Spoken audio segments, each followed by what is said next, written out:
Did we answer your questions? Partly, but one thing you mentioned about when we were talking about the unconscious piece, you've often said that Esther receives blocks of thought unconsciously and she translates them, but doesn't that take us back to the importance of the unconscious?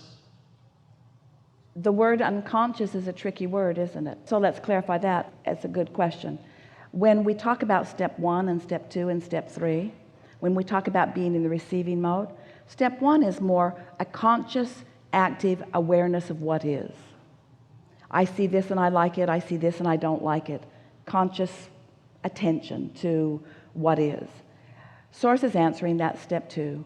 Step 3 is being in the receptive mode, being in the place where I can receive the block of thought that's coming, being at the vibrational frequency so that the intention or the knowledge or the understanding of source as it is presenting itself can be received and translated by me. So in the unconscious lack of awareness of the step 1, it's the absence of step 1, and therefore it's the absence of any resistance. Esther has that disadvantage when she is interacting like this, because Esther cannot allow herself to be part of the question. When she's listening back to the recordings, that's when she hears the question and then hears the answer. But in this format, Esther is in the step 3 mode. So Esther is in the receptive mode and therefore in the unconscious of the step 1 mode. In other words, there's no active question in Esther's vibration. That's why it's more difficult for Esther to ask a question that is pertinent to her. In other words, when she sat with Jerry or when she sits with a friend, if there's something that's on her mind, if there's an issue, it's more difficult for Esther because as she's expressing her question, she accomplishes a vibration that is not receptive mode vibration. Then she has to find some way of releasing that in order to get into the place where she is in the receptive mode. So we have some questions for you about this. So are you believing that law of attraction is an efficient and consistent vibrational manager? Yes. And are you believing that you are an extension of source energy? Yes. And can you feel that in that extension that is you, that there are degrees of allowing and disallowing that are taking place all the time? Certainly. And that your emotions are your only real way of determining the subtle nuances of that? Yes. Do you believe that you are an eternal being, and so even in this physical body, your capacity to clarify and understand and really read your energy has the potential of getting better and better and better? Yes.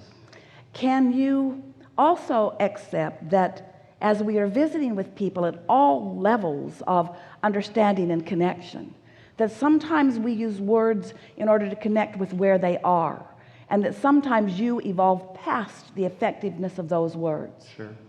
And so that's what's going on here. And that's why we said we're on the leading edge. We don't want to go back. We don't want to go back to the beginning of every word that we've ever said, although every word that we've ever spoken is consistent with every word that we're speaking here. Your capacity to hear this is evolving. That's really the answer to these questions, you say. Okay. So then let me follow up. This will border on nitpicking, but when you talk about being... You're way past that. So we're going to fine-tune this to an even better place is what we're going to do. So you talk about the word receptivity and receiving. When I hear that, that sounds like there is a entity, thing, being outside of me, giving something to me. But is it not true that it is all evolving from me? It's not outside of you. You've put yourself outside of it, and therefore you. In other words, it's you not receiving what is naturally yours to receive. You can't receive anybody else's. It's only your own inner being that you're tuned to. Would it be more clear than to say that I'm recognizing or I'm having a change of perspective? Because when I hear receiving, it's like, here's a present, someone gave it to you, you're the receiver. But in truth, I'm the giver. Well, we like the word receptive. A lot of people want to talk about source revealing to them. And we want to say the revelations are always there for you, but sometimes you're tuned to a frequency where you can't receive them, you can't hear them.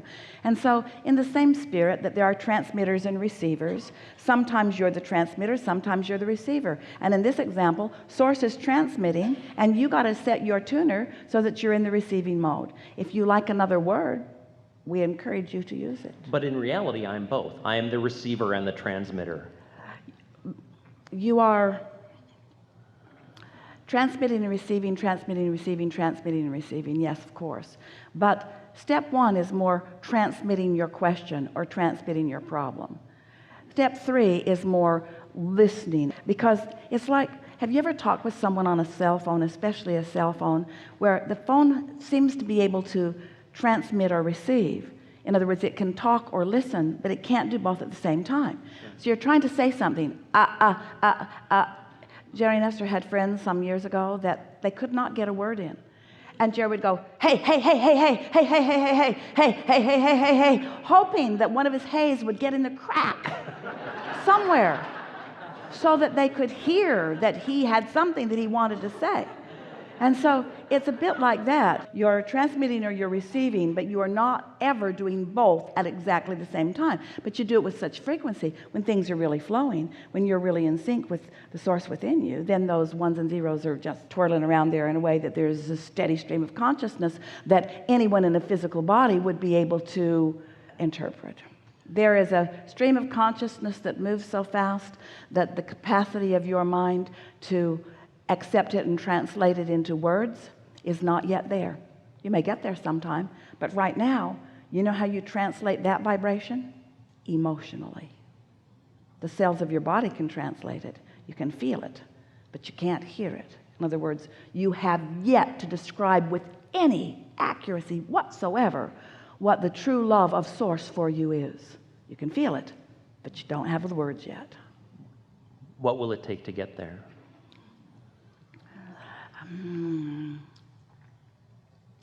Recognition that it exists, a willingness to stop nitpicking.